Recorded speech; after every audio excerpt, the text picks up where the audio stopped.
வணக்கம். 12th பாலிட்டியில் முகப்புரை கொடுத்துருக்காங்க. So அதை தான் பார்க்க போகிறோம். வாங்க பார்க்கலாம். என்ன கொடுத்துருக்காங்க அப்படின்னு பாருங்கள்.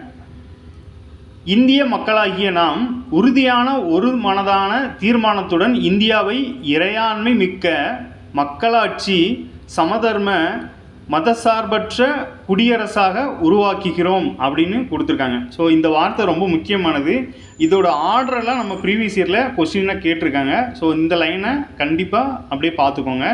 அடுத்து, மேலும் இந்தியாவின் அனைத்து குடிமக்களுக்குமான வகையில் சமூக, பொருளாதார மற்றும் அரசியல் நியதியையும் சுதந்திரமான முறையில் வெளிப்பாடு, நம்பிக்கை, விசுவாசம் மற்றும் வழிபாடு ஆகியவற்றுடன் தகுதி மற்றும் வாய்ப்புகளில் அனைவருக்கும் சமத்துவம், மக்களிடையே சகோதரத்துவம் மற்றும் தனிமனித மாண்பையும் வளர்ப்பதுடன் நாட்டின் ஒற்றுமையை ஓங்க செய்வதற்கு அரசமைப்பு நிர்ணய சபையில் 1949 நவம்பர் 26ஆம் நாளில் ஏற்றுக்கொண்டு இயற்றி இந்த அரசியலமைப்பினை எங்களுக்காக நாங்களே அர்ப்பணிக்கிறோம் அப்படின்னு கொடுத்துருக்காங்க.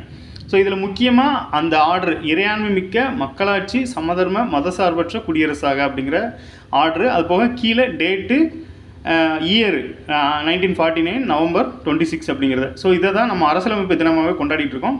ஸோ அதையும் முக்கியமாக பார்த்துக்கோங்க. நன்றி.